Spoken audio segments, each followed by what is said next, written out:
Astaghfirullah. Bismillahirrahmanirrahim. Assalamualaikum warahmatullahi wabarakatuh.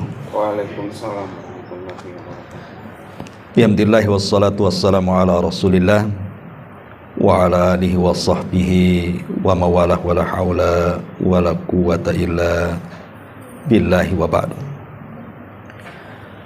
Alhamdulillah, segala puja dan puji hanya milik Allah subhanahu wa ta'ala. Salawat dan juga salam senantiasa kita hadiahkan kepada Rasul kita Nabi besar Muhammad sallallahu alaihi wa ala alihi wasallam.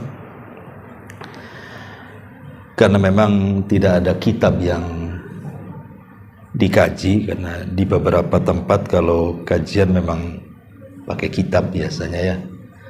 Karena di sini tidak ada atau belum ada kitab, maka kajian kita mungkin tematik dulu. Dan untuk pagi menjelang siang ini kita akan membahas satu hadis Nabi sallallahu alaihi wasallam yang cukup bagus sekali. Hadis ini dikeluarkan oleh Imam Al-Bukhari dan juga Muslim dari Abi Sa'id Al-Khudri Ibn Malik Ibn Sinan radhiyallahu anhuma. Baik, kita akan baca hadisnya baru kita jabarkan. An Abi Sa'id Sa'd ibn Malik Ibn Sinan radhiyallahu anhuma anna nasan minal ansari sa'alu Rasulullah sallallahu alaihi wasallam fa'atahum thumma sa'aluhu fa'atahum hatta nafida ma indahu faqala lahum hina anfaqa kulla syai'in biyadihi ma yakun indi min khairin falan addakhirahu ankum wa man yasta'fif yu'ifhu Allah ta'ala wa man yastagni yugnihi Allah ta'ala wa man yatasabbar yusabbirhu Allah ta'ala wa ma utiya ahadun ata'an khairan wa awsa' minas sabri. Dari Abu Sa'id Al-Khudri Sa'd ibn Malik Ibn Sinan radhiyallahu anhu, ada beberapa orang-orang dari kalangan Ansar datang meminta sedekah kepada Nabi sallallahu alaihi wasallam. Lalu beliau memberikan sesuatu pada mereka, kemudian mereka meminta lagi, beliau memberikannya lagi, sehingga habislah harta Nabi sallallahu alaihi wasallam. Kemudian setelah habis harta Nabi sallallahu alaihi wasallam karena disedekahkan kepada orang-orang yang datang meminta-minta, maka Nabi sallallahu alaihi wasallam mengatakan, apa saja kebaikan, maksudnya harta yang dimiliki Rasul, maka aku tidak pernah menyimpannya sehingga aku berikan kepada kalian semuanya. Kemudian Rasul SAW berwasiat, barang siapa yang menjaga diri dari meminta-minta pada orang lain, maka akan diberikan kecukupan oleh Allah Subhanahu wa ta'ala.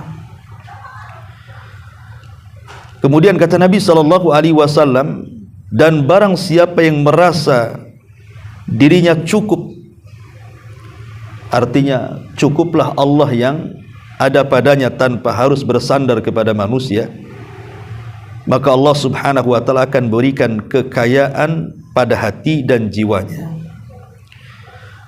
Kemudian Nabi juga mengatakan, dan barang siapa yang berlaku sabar, maka akan dikaruniai kesabaran oleh Allah. Kemudian di ujung hadis Rasul mengatakan, tidak ada seorang pun yang dikaruniai satu pemberian yang jauh lebih baik dan lebih luas dibandingkan kesabaran. Hadis ini disepakati Bukhari dan Muslim. Taib, kita jelaskan satu hadis ini karena hadis ini bagus sekali untuk kita jadikan renungan bagaimana harus menjalani kehidupan di dunia ini. Ma'asyiral muslimat, ibu-ibu yang dimuliakan Allah Subhanahu wa taala. Di sini ada 3 poin yang ingin saya jelaskan berdasarkan poin-poin yang dijelaskan Nabi sallallahu alaihi wasallam. Pertama, bicara soal hukum meminta-minta. Kemudian yang kedua, bicara soal iffah, menjaga kehormatan. Dan yang terakhir yang kita akan bahas adalah bicara soal kesabaran. Ini 3 poin yang dirangkum dalam hadis Nabi sallallahu alaihi wasallam tentang hukum meminta-minta, kemudian menjaga kehormatan dari dosa, kemudian berlaku sabar. Kita kupas satu persatu. Ma'asyiral muslimat yang dimuliakan Allah Subhanahu wa taala. Pertama, bicara meminta-minta. Ada sebuah syair Arab yang mengatakan, la tas'alanna bani Adam hajatan wasalil ladzi abwabuhu la tuhjab.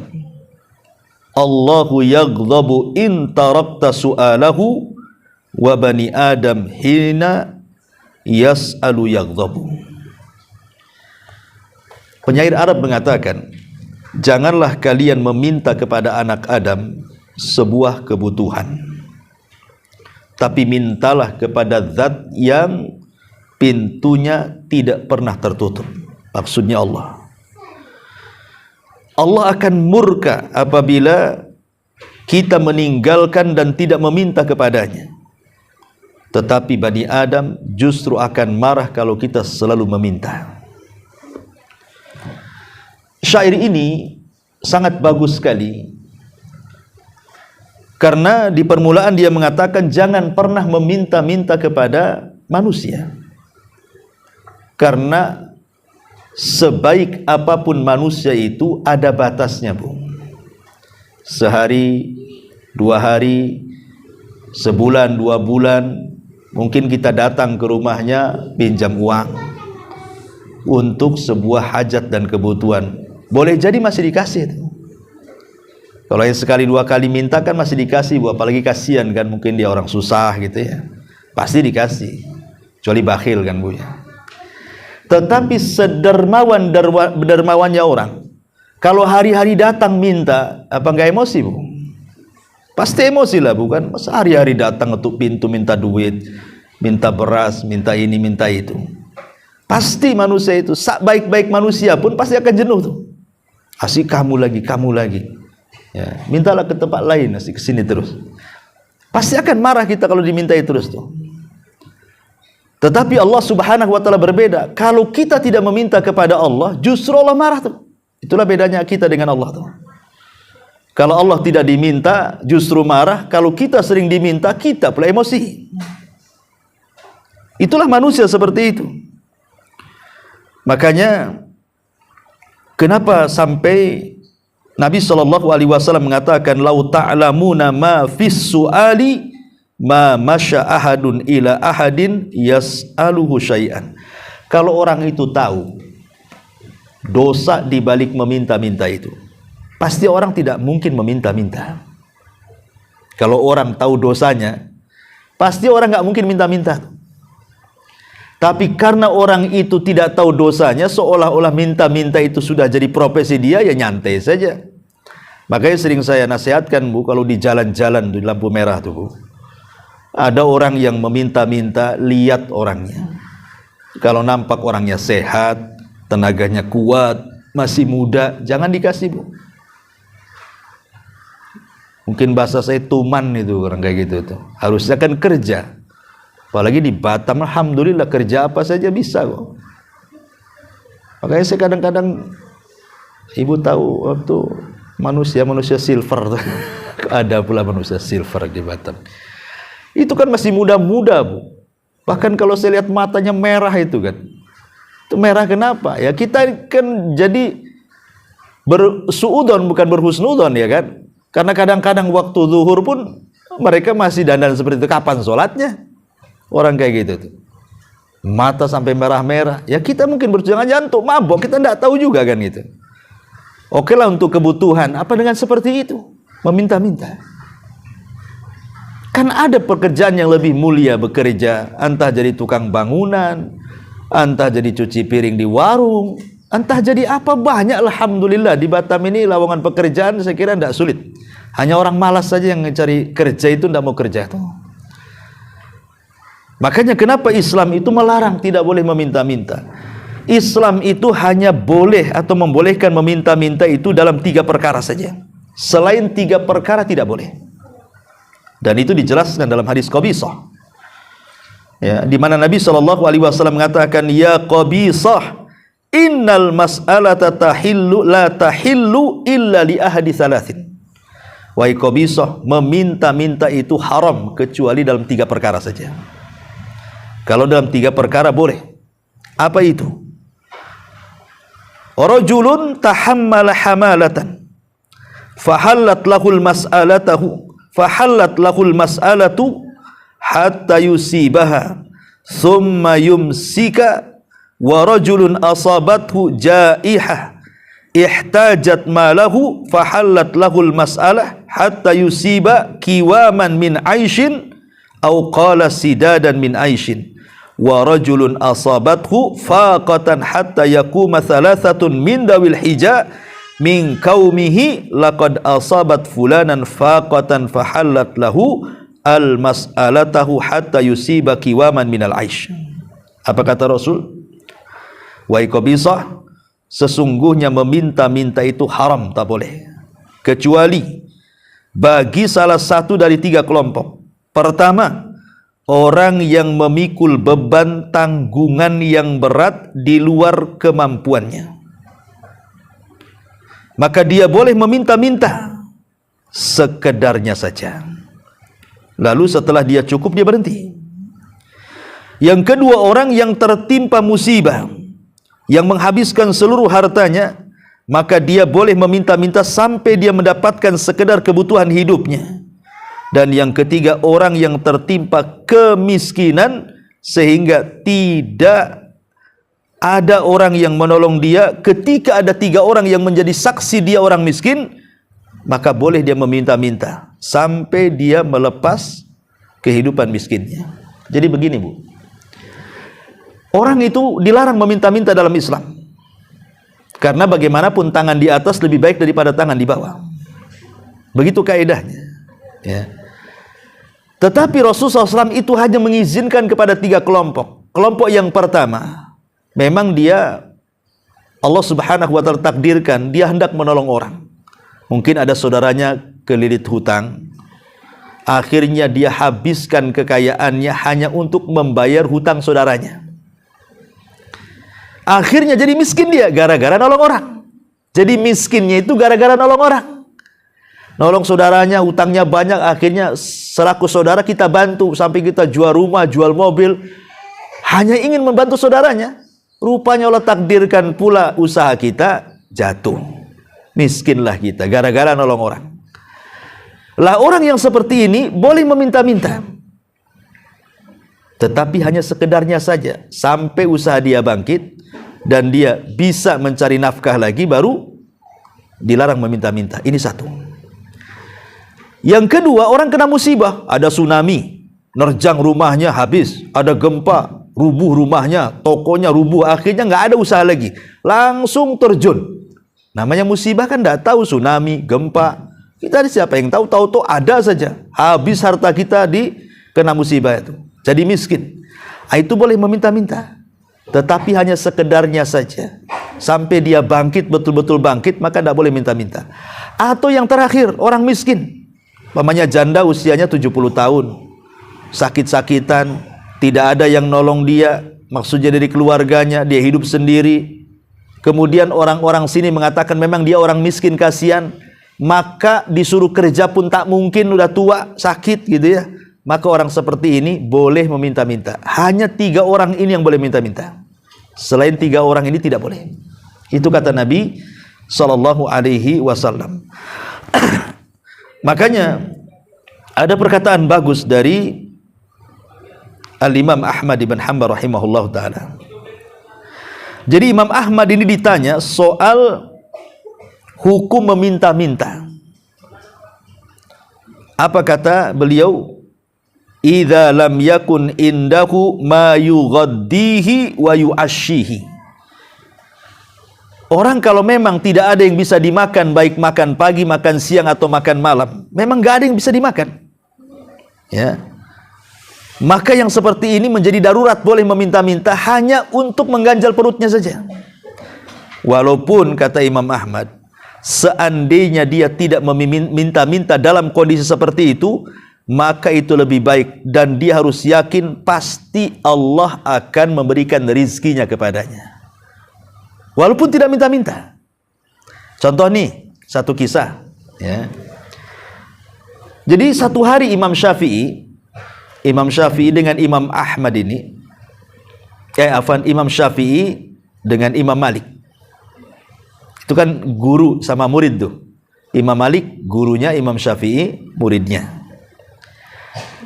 Kemudian keduanya berselisih pendapat tentang satu hukum, di mana Imam Syafi'i itu mengatakan bahwa rizki itu harus dicari. Kata Imam Syafi'i, rizki itu harus dicari. Tapi Abu Hanifah mengatakan nggak perlu rizki itu dicari, kata Abu Hanifah. Kenapa? Karena sudah dicatat. Tanpa dicari pun rizki itu pasti akan datang. Itu pendapat Abu Hanifah. Berdebatlah 2 ulama ini, guru sama murid ini. Kata Abu Hanifah, rizki nggak usah dicari, nanti datang sendiri. Kata Imam Syafi'i, mana ada rizki datang sendiri, ya dicarilah katanya. Selesai berdebat, Imam Syafi'i pergi. Di tengah jalan Imam Syafi'i ini mendapati orang yang sedang memikul barang. Akhirnya kata Imam Syafi'i, wahai Tuan, mau nggak saya bantu mengangkatkan barangmu? Akhirnya diangkatlah barang sama Imam Syafi'i sampai ke tujuan. Karena Imam Syafi'i sudah berlaku baik mengangkat barang itu, akhirnya kemudian yang punya barang ini ngasih upah kepada Imam Syafi'i itu. Dari sini Imam Syafi'i ada hujah dalam hatinya. Tuh kan, kalau saya tidak bekerja ngangkatkan barang orang, mana mungkin saya dapat duit katanya. Nah, berarti Abu Hanifah ini nggak benar nih katanya. Imam Malik ini pasti nggak benar nih katanya. Masa orang nggak kerja dapat duit katanya. Datanglah dia kepada Abu Hanifah menceritakan soal upah yang didapat dan mengatakan, ya Imam, tadi saya ketemu orang ngangkat barang, saya angkatkan barang, tahu-tahu dia ngasih upah katanya. Tetapi saya ingin berbagi dengan Anda wahai Abu Hanifah. Akhirnya diparoh tuh upahnya itu, dikasihkan kepada Imam Malik separuh, upahnya disimpan oleh Imam Syafi'i separuh. Kata Abu Hanifah, kata Imam Malik, wahai Syafi'i, bukankah sudah kukatakan bahwa tanpa kerja pun orang pasti datang rizkinya? Lah buktinya kamu ngasih saya duit katanya. Saya nggak ikut-ikut mikul kok katanya, tapi saya dapat duit juga katanya. Dari sini, ma'asyiral muslimat yang dimuliakan Allah Azza wa Jalla, yakin bahwa orang itu sudah ditentukan rizkinya. Orang yang meminta-minta itu karena nggak yakin aja sama rizkinya tuh. Kalau dia yakin sama rizkinya, nggak mungkin dia minta-minta. Makanya dalam Islam itu meminta-minta sungguh tercela. Bahkan nanti pada hari kiamat dia akan dibangkitkan, wajahnya tinggal tulang tanpa ada daging. Naudzubillah. Ya. Ma'asyiral muslimat yang dimuliakan Allah Subhanahu wa taala. Makanya ada satu kisah menarik. Hisham ibn Abdul Malik ini kan seorang khalifah, Bu. Hisham ibn Abdul Malik seorang khalifah. Dia haji. Kemudian di Masjidil Haram berjumpa dengan salah satu putranya Ibnu Umar, namanya Salim. Salim ini maula, pembantunya Ibnu Umar. Salim maula Ibnu Umar. Dan dia ulama besar, ulama qiraah. Salim ini ulama hadis juga. Karena Hisham ibn Abdul Malik ini kan menghormati, Bu, menghormati para ulama. Dia khalifah, dihormati para ulama tuh. Jadi ketika di Masjidil Haram, dia ingin memberikan hadiah uang banyak kepada Salim Maula Ibnu Umar ini, karena memang dia ulama, banyak jasanya gitu ya, mengajar orang. Jadi selaku khalifah dia ingin memberikan hadiah berupa uang yang banyak kepada Salim Maula Ibnu Umar. Apa yang terjadi? Ditolak, tidak mau. Ya. Padahal yang ngasih itu langsung khalifah. Mungkin kalau di zaman sekarang Pak Jokowi lah presiden yang ngasih duit. Umpamanya Pak Jokowi datang ke ibu ngasih duit banyak gitu ya, langsung dikasih 1 triliun umpamanya. Tiba-tiba ibu nolak gitu kan.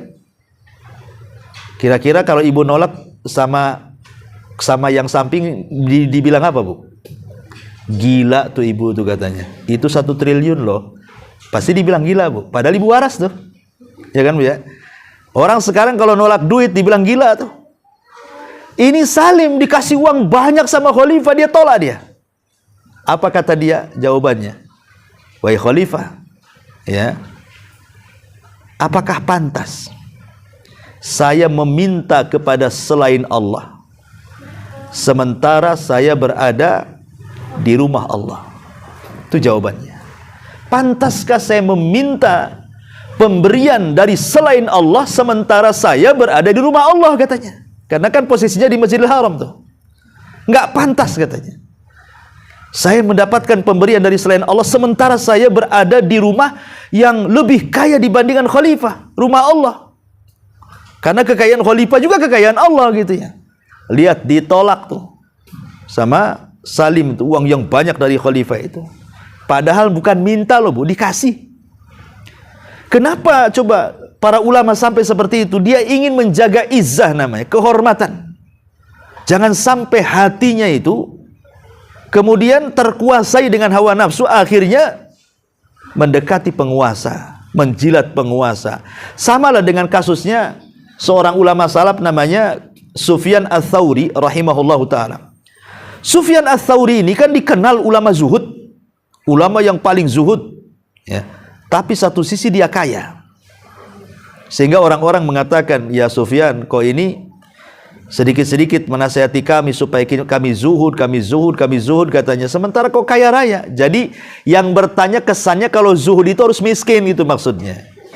Kalau bisa orang zuhud itu ya pakaiannya compang-camping gitu ya, makannya nasi kerak kalau bisa itu. Tidak pernah nyentuh gulai, rawon atau yang semacamnya. Ya makannya pakai garam saja.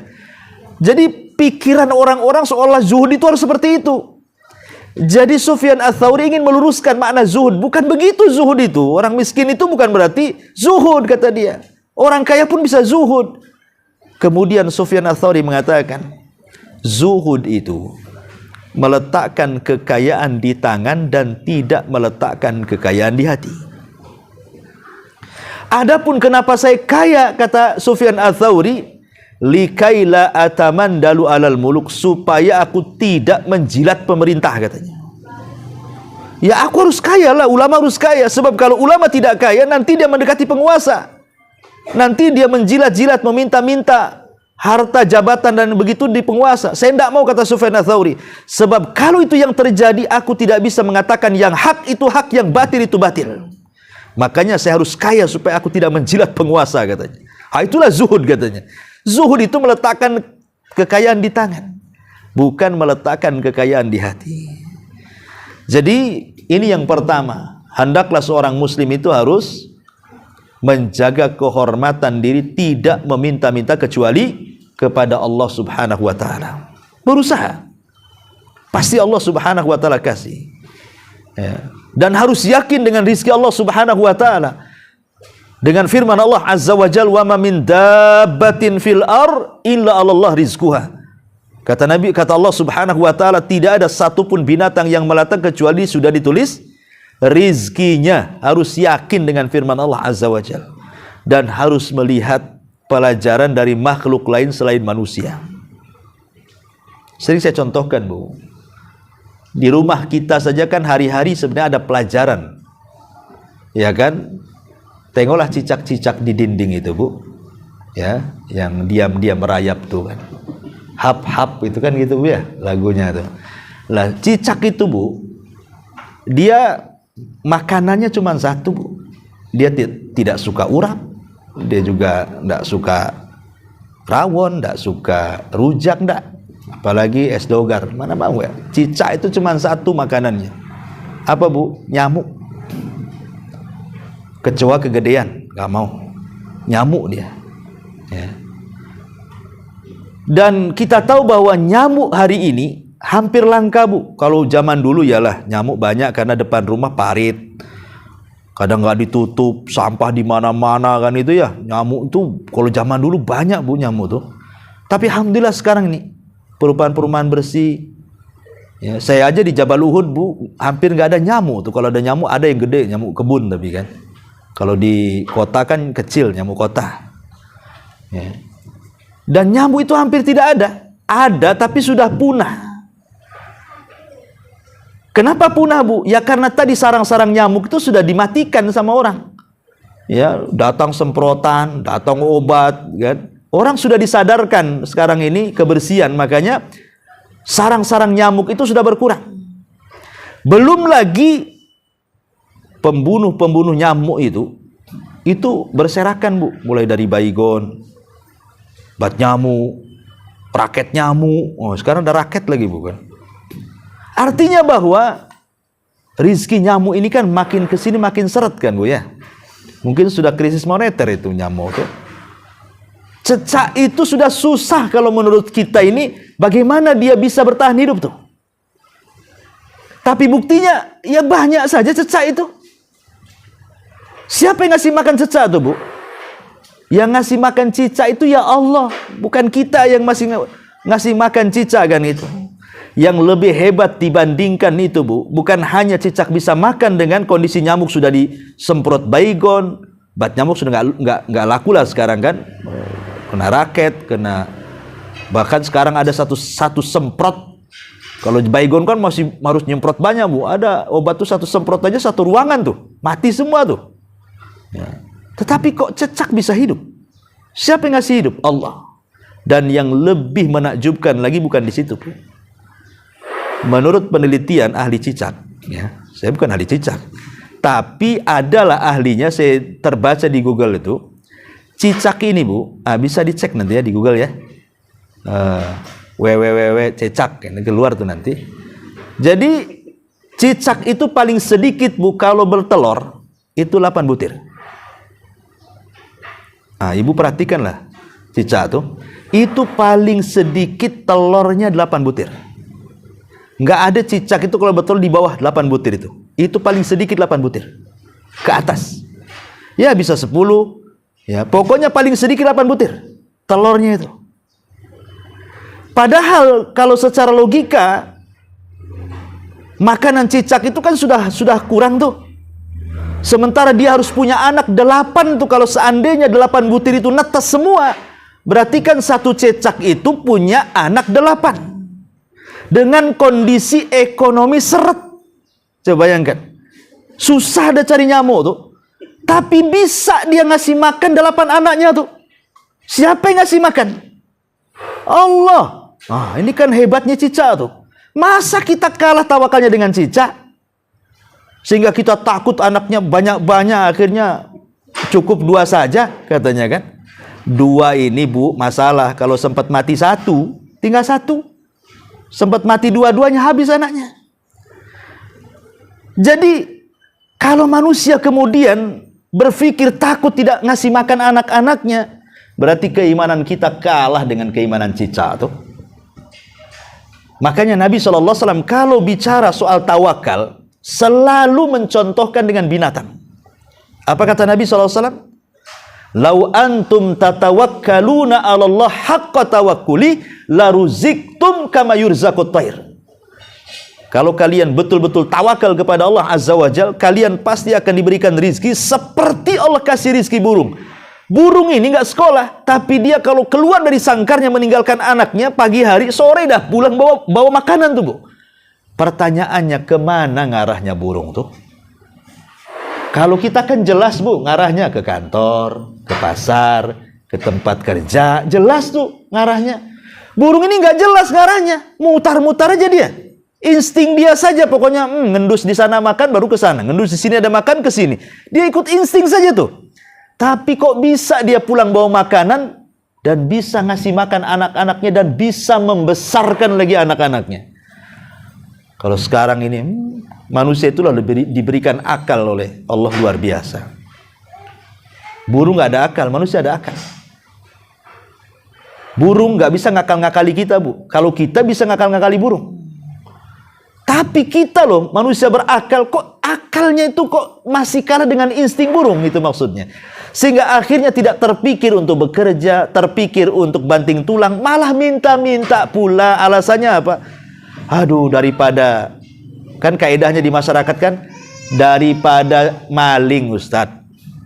Ya, daripada maling, daripada nyopet, bagus saya minta-minta. Dia tidak paham minta-minta juga dosa tuh sebenarnya. Dia kira minta-minta itu tak dosa. Jadi dia kiasnya daripada maling, bagus saya minta-minta. Padahal minta-minta itu berdosa. Kecuali kepada 3 orang yang saya sebutkan tadi. Kalau yang 3 orang ini memang dibolehkan dalam kondisi darurat kan, saya sudah sebutkan. Tapi selain dari 3 orang ini, maka meminta-minta itu berdosa. Dan merendahkan harkat martabat manusia. Dan terkadang juga menyinggung orang, Bu. Menyinggung orang. Kadang-kadang menakut-nakuti orang dengan penampilan dia. Iya, Bu, kadang-kadang minta-minta, kadang-kadang minta-mintanya dengan lagu ngamen gitu kan.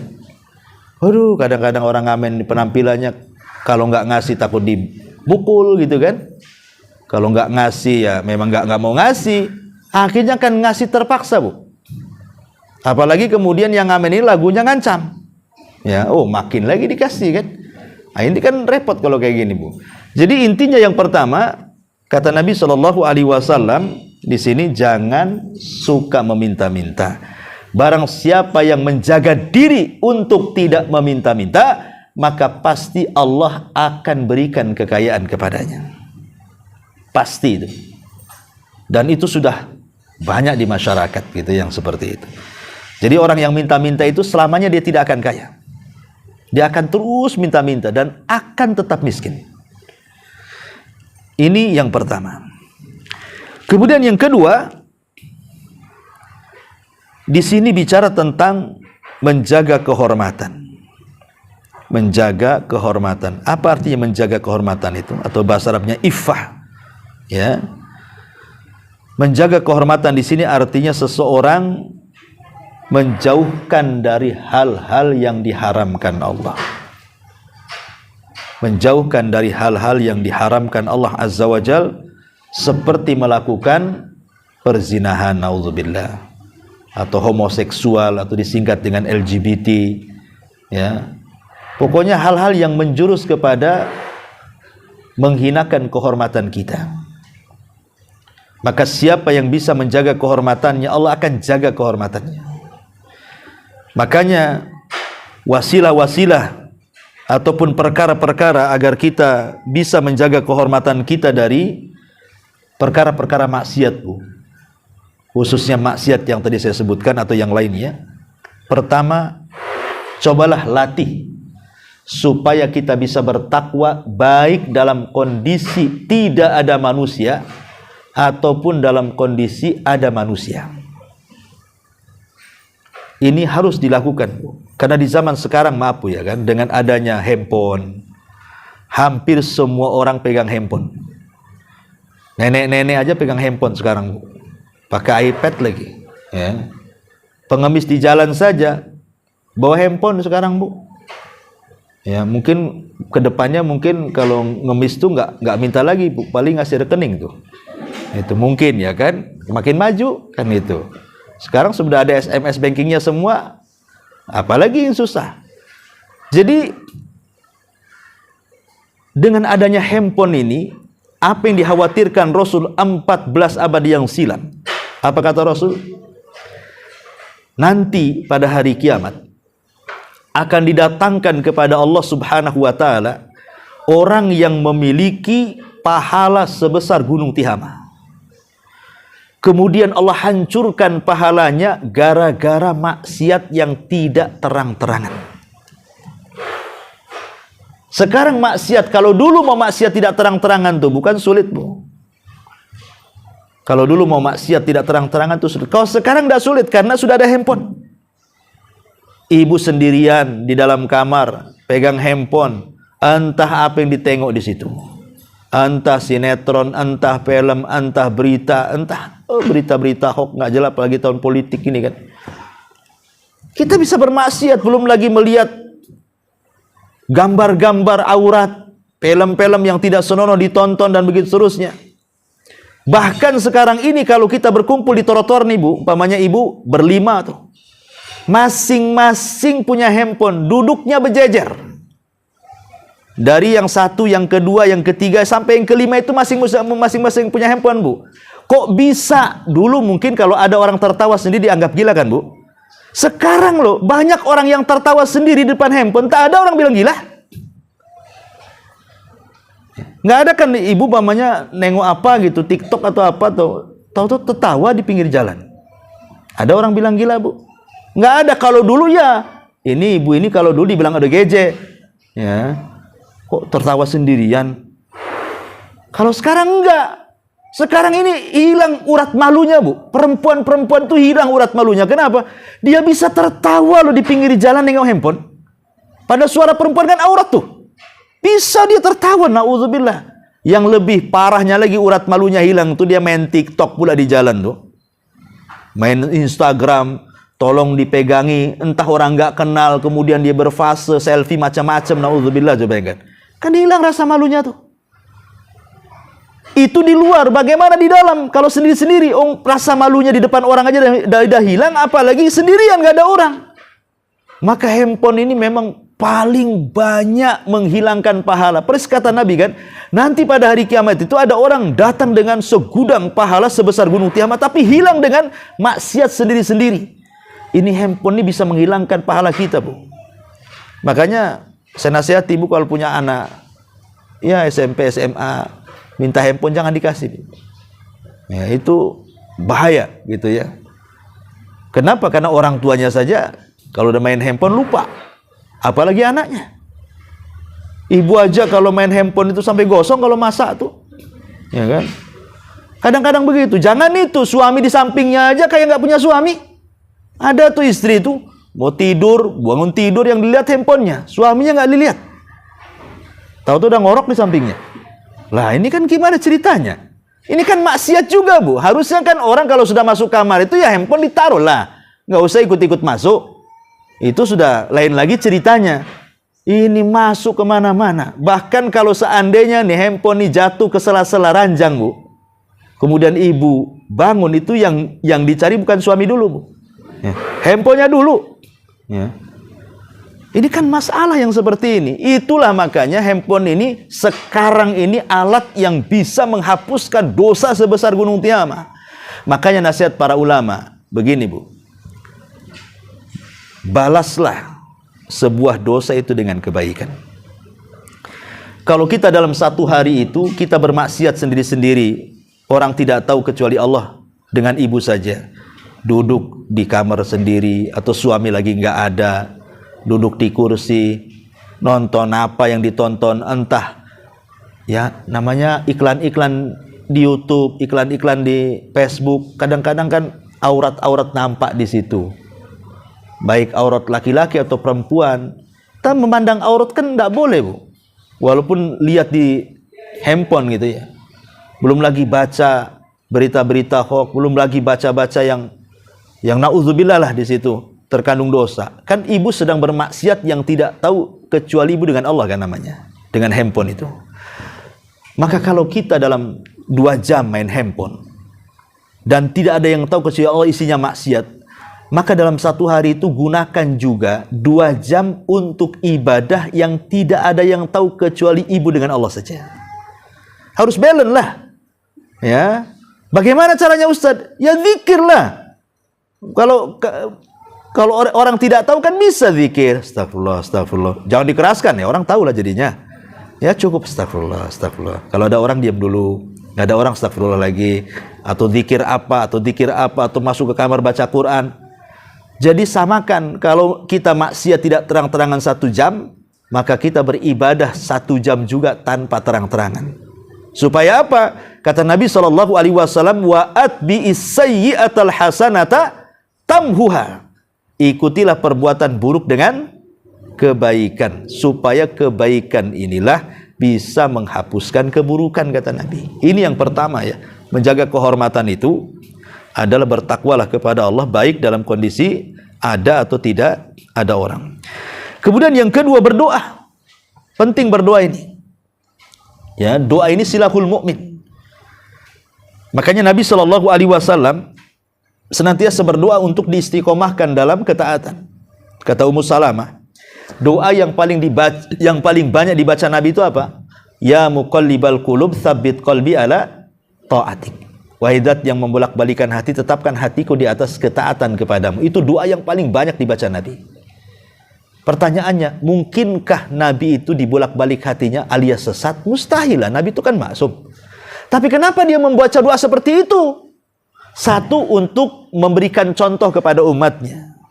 Yang kedua, walaupun dia seorang Nabi, Nabi tetap khawatir. Kata Nabi kepada Ummu Salamah, ya Ummu Salamah, hati kita itu berada di jari jemari Allah. Allah bisa membolak-balikan siapapun sesat, siapapun dapat hidayah. Kalau Nabi takut kalau seandainya kemudian dia tersesat, padahal tidak mungkin seorang Nabi tersesat, harusnya kita lebih takut lagi. Makanya banyak-banyak berdoa ya kepada Allah agar kita jangan sampai masuk kepada fitnah maksiat tadi. Kemudian kalau takut melakukan zina, ya, takut melakukan hal-hal yang sifatnya mencoreng kehormatan, kalau belum menikah, ya menikahlah, itu caranya. Ya, jadi ibu ini kalau punya anak, sudah anak-anak gadis, udah lulus SMA, suruh mondok tak mau, suruh ngaji tak mau, suruh kerja tak mau, maunya jalan sini, jalan sana, ya mungkin udah punya pacar, ibu tak tahu, maka obatnya kawinkan, Bu. Ya, cepat kawinkan saja, jangan lama-lama. Itu obat dia tuh. Kalau nggak dikawinkan, dia keluyuran terus itu. Nah, kecuali dia mau belajar agama, mau teruskan ke pesantren, ya bolehlah agak telat-telat. Tapi kalau sudah ada alamat nakal nih, ya, sudah berani melawan orang tuanya, sudah suka dengan lawan jenisnya, itu obat terbaik, kawinkan saja. Segera kawinkan, ya, supaya jangan banyak lagi dosa yang dilakukan dia. Termasuk juga saddu adz-dzara'i, mencegah hal-hal sebelum terjadinya kerusakan. Kalau dengan melihat majalah bisa mengantarkan ke zina, maka bakar majalahnya. Kalau dengan ikhtilat kemudian mengantarkan kita kepada zina, maka jangan ikhtilat. Kalau memandang lawan jenis kemudian tertarik, tundukkan pandangan. Nah, begitu. Kalau umpamanya nafsunya kuat, puasa. Ya, jadi berusaha hal-hal yang bisa menjerumuskan kepada merobek kehormatan diri sendiri, wasilah-wasilah itu harus dijaga. Kira-kira apa penyakitnya? Suka mandang orang, tundukkan.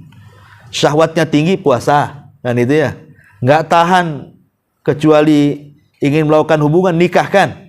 Ya, supaya tidak berzina dan begitu seterusnya. Itulah pentingnya menjaga kehormatan. Dan menjaga kehormatan ini banyak faedahnya. Yang pertama, masuk pada 7 orang yang akan mendapatkan naungan di hari yang tidak ada naungan kecuali naungan Allah. Salah satunya apa? Seorang laki-laki yang diundang oleh seorang wanita cantik, kemudian laki-laki ini mengatakan, saya takut kepada Allah. Yang kedua, Allah Subhanahu wa ta'ala akan memberikan jalan keluar pada setiap kesulitan yang ia hadapi. Karena ingat, Bu, kisah orang yang masuk ke dalam gua dan tidak bisa keluar. Ada 3 orang di zaman Bani Israel masuk ke dalam gua, tidak bisa keluar. Karena pintu guanya, batunya itu roboh. Dan di zaman itu belum ada bulldozer, belum ada belko, belum ada apa, belum ada alat berat, Bu. Jadi dorong-dorong pakai tangan percuma lah. Akhirnya salah seorang di antara mereka, wah, ini kalau kita tidak bertawasul kepada Allah dengan amal soleh kita, boleh jadi kita akan mati di gua ini. Lah, salah satu yang bertawasul dari 3 orang itu adalah bertawasul dengan kehormatan. Dulu dia naksir seorang wanita, tapi wanita itu tak mau sama dia. Namanya bertepuk sebelah mata tuh. Sebelah tangan. Kok mata pula, ya. Jadi akhirnya kemudian pas ada waktu ini, wanita ini datang sendiri sama dia. Kebetulan orang tuanya terlilit hutang. Banyak lagi. Akhirnya wanita ini meminjam uang untuk melunasi hutangnya. Ini kesempatan. Karena dia suka dari dulu, dia mengatakan, saya siap membantu hutang orang tuamu, tapi berzinahlah satu kali denganku, katanya. Karena dari dulu suka masalahnya. Akhirnya deal-dealan, deal or no deal, deal. Akhirnya ketika uang sudah disiapin, keduanya sudah siap melakukan perzinahan, sudah membuka aurat keduanya, tiba-tiba wanita ini mengatakan, bertakwalah wahai fulan kepada Allah. Langsung terkejut anak muda ini dan mengatakan, ittaqillah, katanya. Aku bertakwa kepada Allah. Langsung dia tidak mau berzina, dikasihkan percuma uangnya dan mengatakan, pergi kau dariku. Anak muda ini mengatakan, ya Allah, ketika dalam gua, kalau menjaga kehormatanku dengan wanita itu bagian daripada ibadah dan berpahala, tolong pintu gua itu dibuka. Akhirnya terbuka pintu gua itu. Jadi menjaga kehormatan itu bisa menghilangkan kesulitan di dunia. Bahkan juga sebab keselamatan di akhirat. Sudah jelas ini, ya. Ini yang kedua. Kemudian yang terakhir, ini yang juga tak kalah penting. Kata Nabi SAW, barang siapa yang melatih sabar, maka Allah akan buat dia sabar. Ya, man tasabbara, barang siapa yang melatih kesabaran, maka dia akan diberikan kesabaran. Dari sini kita tahu bahwa sabar itu harus dilatih. Kalau tidak dilatih, tidak bisa. Sabar itu ada latihannya, Bu. Dan itu tentu dengan banyaknya musibah, dengan banyaknya ujian, dengan banyaknya masalah. Karena sudah terbiasa menghadapi masalah, lama-lama jadi sabar, Bu. Ya, makanya dibiasakan sabar. Sabar. Nanti lama-lama juga bisa sabar. Dan yang lebih hebat dari sabar ini, Bu, ujung daripada hadis Nabi SAW tadi, di mana Nabi SAW sampai mengatakan di ujung hadis tentang masalah sabar ini, barang siapa, kata Nabi SAW, barang siapa yang dia bersabar, maka Allah Subhanahu wa Ta'ala akan berikan kepadanya kebaikan yang sangat-sangat luas sekali. Bahkan melebihi musibah yang menimpanya. Apa kata Nabi? Wa ma u'tiya ahadun ata'an khairan wa awsa minas sabri. Apa kata Rasul? Tidaklah seorang yang dikaruniai sebuah pemberian yang lebih baik serta lebih luas kegunaannya dibandingkan karunia sabar. Maksudnya gini, Bu. Kalau ibu ini terkena musibah, kemudian ibu bisa sabar, maka sabar itu lebih baik dibandingkan musibahnya. Ibu terkena ujian, diuji oleh Allah Subhanahu wa Ta'ala. Diuji dengan suaminya, diuji dengan anaknya, diuji dengan tetangganya, diuji dengan kesehatannya. Kemudian ibu terus melatih sabar, akhirnya ibu bisa sabar, maka sabar itu lebih baik dibandingkan ujian yang ibu hadapi. Ibu kekurangan ekonomi, ya, susah, suami seret, mau kena PHK. Akhirnya yang biasa makan 4 kali sehari jadi 2 kali sehari. Itu pun nasi jagung, ya, pakai ikan asin sama teri. Kemudian ibu sabar dengan kondisi seperti itu. Sabarnya itu lebih baik dibandingkan musibahnya tuh. Makanya sabar ini pintu luas sekali gitu ya. Kalau orang bisa bersabar, maka sabarnya lebih baik dibandingkan semua yang ia hadapi. Kenapa? Karena kalau dia bisa bersabar, musibah sebesar apapun tidak ada masalah bagi dia. Dia sudah sabar, apa pula kan itu. Biasanya orang yang tidak sabar itulah yang mulai putus asa. Nah, dari sini kata para ulama, lihat bagaimana indahnya sebuah kesabaran. Dan sabar itu kata ulama terbagi menjadi 3. Sabar saat menjalankan ketaatan, sabar saat menjauhkan diri dari kemaksiatan, dan sabar saat menghadapi qada qadar Allah Subhanahu wa taala. Ma'asyiral muslimat yang dimuliakan Allah Azza wa Jalla. Tapi saya ingin memberikan beberapa pelajaran dari sabar ini. Yang pertama yang harus ibu pahami tentang masalah sabar ini. Yang pertama, bahwa di dalam sabar ini, kalau orang bisa sabar, dikatakan oleh Al-Hasan Al-Basri, dia mengatakan apa? As-sabru kanzun min kunuzil jannah. Sabar itu satu perhiasan mahal dari perhiasan-perhiasan sorga.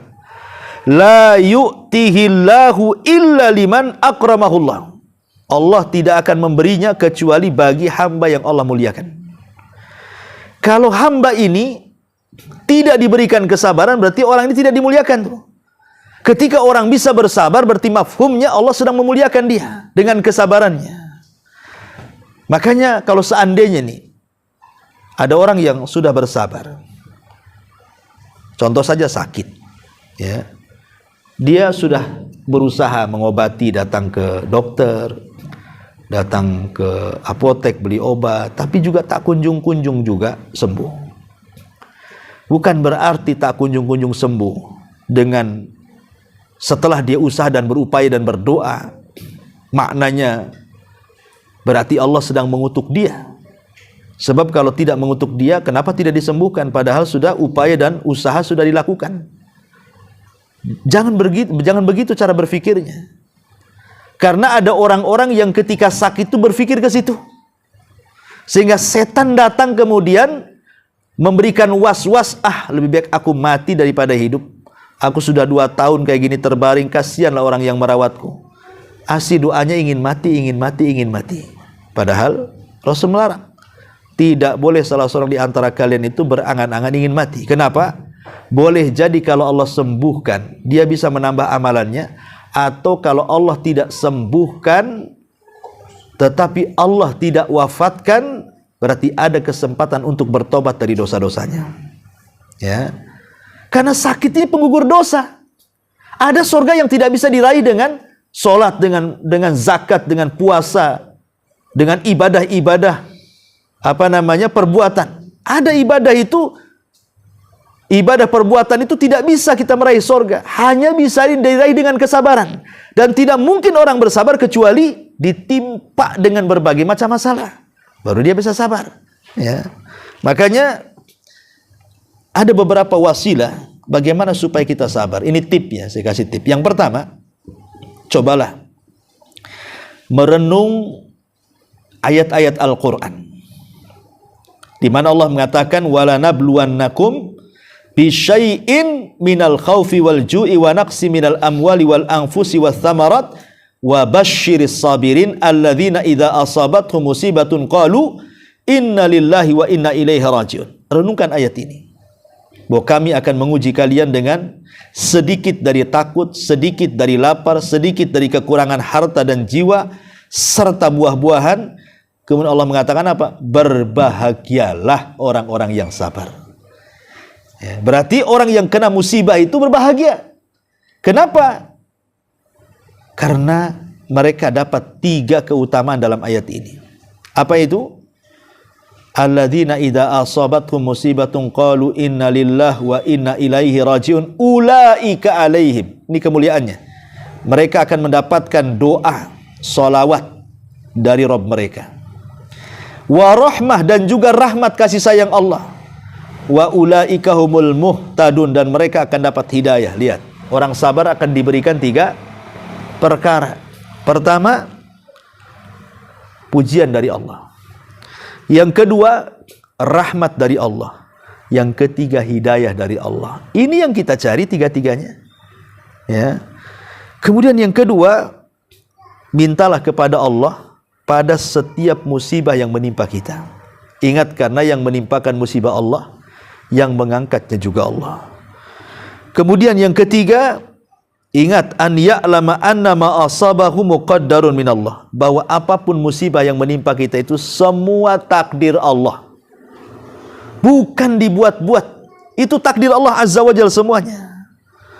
Kemudian yang keempat, mengingat tentang musibah-musibah yang pernah dialami orang sebelum kita. Paling mudah lihat di sekeliling kita, Bu. Tidak usahlah kita melihat sejarah bagaimana sabarnya Nabi Ayub, bagaimana sabarnya Nabi Yusuf, bagaimana sabarnya para sahabat, bagaimana sabarnya Nabi SAW. Ya, tidak perlulah kita lihat di sekeliling kita saja, Bu. Di sekeliling kita itu. Ya, mungkin ibu punya kawan, kemudian ditimpa sakit, kok sabar kali, apakah saya bisa seperti dia? Mudah-mudahan saya seperti dia. Mungkin adalah kawan-kawan ibu yang sakit itu mereka sabar. Contoh dia. Ya, sebelumnya kita juga mencontoh kesabaran Nabi, mencontoh kesabaran sahabat, tentu kan. Tapi madrasah yang paling dekat kan di sekeliling kita, Bu. Coba di sekeliling kita itu, ada orang yang kena sakit, stroke, akhirnya marah-marah. Janganlah kita kayak dia. Yang satunya lagi kalau kena musibah itu, kayak gak terima tuh. Ngomong ke sana kemari, janganlah seperti dia. Jadi pelajaran di sekitar kita tuh. Bahwa bukan kita aja yang kena masalah, orang pun kena masalah juga kok kan itu. Sebab kalau kita berpikir kita aja yang kena masalah, ini kita tidak bisa mengambil pelajaran namanya dari orang luar. Kemudian juga yang nomor 5, an yatajannab al-jaza'. Jauhi keluh kesah. Karena nggak ada manfaatnya keluh kesah itu. Apa manfaat keluh kesah itu? Karena gini, Bu, ini jeleknya di masyarakat nih, Bu. Yang nggak tahu, mungkin mudah-mudahan nggak ada lah yang ikut ngaji di sini. Jadi ada orang itu kalau ketemu, Bu, ceritanya susah aja tuh. Gimana kondisi susah. Besok ketemu lagi, macam mana sekarang? Tak tahu, masih susah. Nanti ketemu minggu depan lagi tuh, gimana sudah baik kan? Susah aja kalau ketemu, Bu. Ada orang kayak gitu kan, Bu. Ceritanya itu kalau duduk sama dia tuh ngeluh saja kayak. Kok seperti itu ada orang itu ya? Padahal kita tahu bahwa jangan sampai kita ini mengeluh. Kalau bisa pasrahkan diri kepada Allah. Kemudian yang nomor 6, yakini bahwa nikmat dunia ini, senikmat-nikmatnya dunia itu, Bu, pasti hilang. Pasti ada waktunya. Buktinya artis-artis yang dulu mungkin idola ibu ya, tahun 60-an itu, sekarang coba, Bu, lihat mukanya. Mukanya sudah nggak berbentuk, udah nenek-nenek, sebagian mereka udah pakai tongkat, sebagian mereka udah mati pun kan itu. Apa diidolakan? Nggak ada. Dunia ini sehebat apapun, orang kaya pasti akan tumbang. Pejabat ada berhentinya. Orang sehat ada sakitnya. Tapi kehidupan sorga itu kekal abadi. Maka ingat, kalau kita kena musibah, maka bandingkan dunia dengan akhirat. Supaya tenang, maksudnya begitu ya. Kemudian juga agar mengetahui bahwa terkadang musibah ini ujian dari Allah Subhanahu wa taala, agar Allah tahu keimanan kita ini jujur ataukah tidak jujur. Kemudian juga supaya mengetahui bahwa peritnya dunia ini tidak seindah manisnya akhirat. Kemudian juga yang selanjutnya, agar dia menyaksikan boleh jadi musibah yang menimpa dia itu karena dosa-dosa yang pernah dilakukannya. Kita tidak tahu. Mungkin Allah sedang membersihkan dosa kita sehingga memberikan musibah. Kan kita tidak tahu, ya. Atau kalau merasa tidak punya dosa dari kecil jadi orang baik, boleh jadi itu untuk mengangkat derajat dia. Bisa saja seperti itu. Dan begitu seterusnya pembahasan masalah sabar ini panjang ya, Bu ya. Tapi inti daripada hadis ini mengajarkan kepada kita 3 poin. Yang pertama, jaga diri, mencukupkan kepada Allah, jangan menjadi orang yang meminta-minta. Yang kedua, jaga kehormatan dengan cara menjauhi hal-hal yang bisa mengarahkan kepada kemaksiatan. Dan yang terakhir, agar kita bersabar kepada Allah, sabar saat melaksanakan ketaatan, sabar saat menjauhkan kemaksiatan, dan sabar ketika menghadapi qada dan qadar Allah Subhanahu wa taala. Wallahu alam. Sampai di sini kajian hadis ini. Silakan kalau ada yang mau bertanya. Kita buka tanya jawab sebentar. Ya, tafadhali, silakan.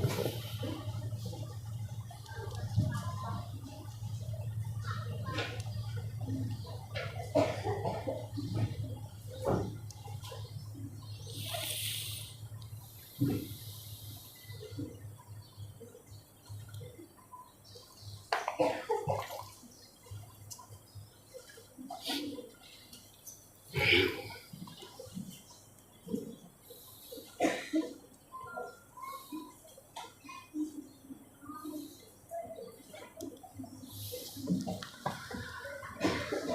karena masih malu-malu nampaknya. Karena baru perdana kajiannya ya, orangnya nggak perdana.